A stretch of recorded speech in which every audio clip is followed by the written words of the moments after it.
ಎಲ್ರಿಗೂ ಸಹ ನಮಸ್ತೆ. ನಮ್ಮ ಚಾನಲ್ನ ಆತ್ಮೀಯ ವೀಕ್ಷಕ ಬಾಂಧವರೇ, ಬಿಗ್ ಬಾಸ್ನಲ್ಲಿನ ಕಾವ್ಯ ಶೈವ ಅವರು ನನ್ನ ಬಗ್ಗೆ ಏನಾದರೂ ಪ್ರಶ್ನೆಯನ್ನು ಕೇಳಿ ಅದಕ್ಕೆ ನಾನು ಆನ್ಸರ್ ಮಾಡ್ತೀನಿ ಅನ್ನುವಂತಹ ಒಂದು ಕ್ವಿಜ್ ಥರ ಮಾಡಿದರು. ಅಲ್ಲಿ ಒಂದು ಪ್ರಶ್ನೆ ಕೇಳಿದ್ದಾರೆ, ನೋಡ್ತಿರ್ಬೋದು.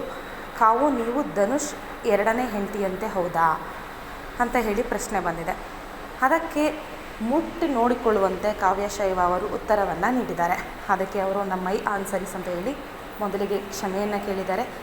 ನಿಮ್ಮ ತಂಗಿ ಸಹ ಎರಡನೇ ಹೆಂಡತಿ ಅಂತ ಕೇಳ್ಪಟ್ಟೆ, ಹೌದಾ ಅಂತ ಹೇಳಿದ್ದಾರೆ.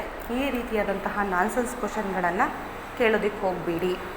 ಎಲ್ಲ ಈ ಥರ ವಿಚಾರಗಳನ್ನು ಸ್ಟಾಪ್ ಮಾಡಿ ಮನುಷ್ಯರಾಗಿ ಬಾಳಿ ಅನ್ನುವಂತಹ ಒಂದು ಖಡಕ್ಕಾಗಿ ಮುಟ್ಟು ನೋಡಿಕೊಳ್ಳುವಂತಹ ಪ್ರಶ್ನೆಗೆ ನೀಡಿದ್ದಾರೆ.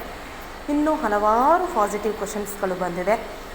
ಅದಕ್ಕೆ ಎಲ್ಲರಿಗೂ ಸಹ ತುಂಬಾ ನಯವಾಗಿ ಪ್ರೀತಿಯಿಂದಲೇ ಉತ್ತರಿಸಿದ್ದಾರೆ. ನಿಮಗೆ ಕಾವು ಅಂದರೆ ಇರಿಟೇಷನ್ ಆಗೋದಿಲ್ವಾ ಅಂತಲೂ ಕೂಡ ಕೇಳಿದ್ದಾರೆ. ಅದಕ್ಕೆ ನನಗೆ ಚೈಲ್ಡ್ಹುಡ್ಡಿಂದಲೂ ಕೂಡ ತುಂಬಾ ಕ್ಲೋಸ್ ಆಗಿರುವಂಥವ್ರು ಈ ರೀತಿಯ ಕರೀತಾರೆ, ನನಗೇನು ಪ್ರಾಬ್ಲಮ್ ಇಲ್ಲ ಅಂತಲೂ ಕೂಡ ಹೇಳಿದ್ದಾರೆ. ಹಾಗೆ ತುಂಬಾ ಅವರ ಪ್ರೀತಿಯ ಪಾತ್ರದಲ್ಲಿ ಏನಿದ್ದಾರೆ ಎಲ್ಲರೂ ಸಹ ಅವರಿಗೆ ಮುದ್ದಾಗಿ ಒಳ್ಳೊಳ್ಳೆಯ ಕಮೆಂಟ್ಗಳನ್ನು ಹಾಕಿದ್ದಾರೆ. ಅದಕ್ಕೂ ಸಹ ತುಂಬಾ ಪ್ರೀತಿಯಿಂದ ಉತ್ತರವನ್ನು ನೀಡಿದ್ದಾರೆ.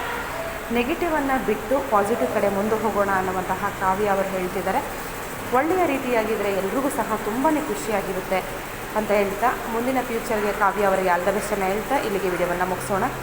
ಹಾಗೆ ಅವರು ಮತ್ತೊಮ್ಮೆ ಇದೇ ರೀತಿಯಾದಂತಹ ಪ್ರಶ್ನೆಗಳನ್ನು ನಾನು ಆದಷ್ಟು ಬೇಗನೆ ಕೇಳ್ತೀನಿ ಅಂತಲೂ ಕೂಡ ಹೇಳಿದ್ದಾರೆ. ಆದಷ್ಟು ಬೇಗ ಸಿಗೋಣ ಅಂತ ಕೂಡ ಹೇಳಿದ್ದಾರೆ.